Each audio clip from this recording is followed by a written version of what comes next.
আজ আমি এসেছি এমন এক ভাইরাল পেঁয়াজ বড়া খেতে যার জন্য মানুষ ঘন্টার পর ঘন্টা অপেক্ষা করে।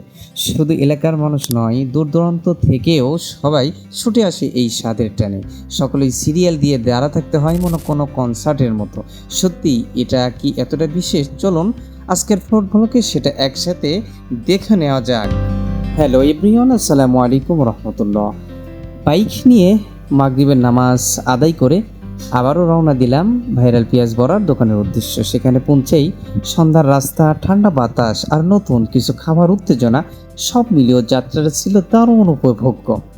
দোকানে পৌঁছেই বুঝলাম সোশ্যাল মিডিয়ায় যা দেখেছি বাস্তবে তার চেয়ে বেশি ভিড়। বড় বড় কড়াই একের পর এক পেঁয়াজ বড়া ভাজা হচ্ছে। গরম তেলে সোনালি রং ধারণ করা বড়াগুলো দেখতে যেমন আকর্ষণীয়, তেমনি চারিদিকে ছড়িয়ে পড়া ঘ্রাণ যেন খোদাও আরও বাড়িয়ে দিচ্ছিল। কিন্তু সামনে গিয়ে দেখি আগে সিরিয়াল নিতে হবে। আমার হাতে এলো ৭৩ নাম্বার সিরিয়াল। তখন বুঝলাম আজ সহজে বড়া পাওয়া যাবে না, অপেক্ষা ছাড়া আর কোনো উপায় নেই। চারপাশে তাকিয়ে দেখলাম বিভিন্ন জেলা ও উপজেলা থেকে মানুষ এসেছে শুধু এই বড়ার স্বাদ নিতে।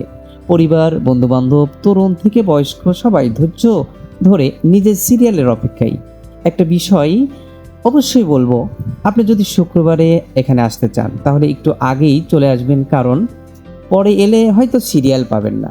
ভিড় এতটাই বেশি যে অনেক দীর্ঘক্ষণ অপেক্ষা করতে হয়। অবশেষে অনেক প্রতীক্ষার পর আমাদের হাতে সিরিয়াল এলো।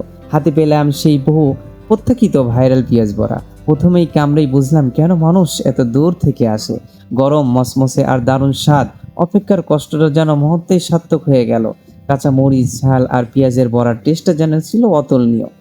সর্বশেষে বলবো, রাতে সেই অসাধারণ পরিবেশ, মানুষের ভিড় আর প্রাণ চাঞ্চল্য সব কিছু মিলিয়ে অভিজ্ঞতাটা ছিল সত্যিই মনে রাখার মতো।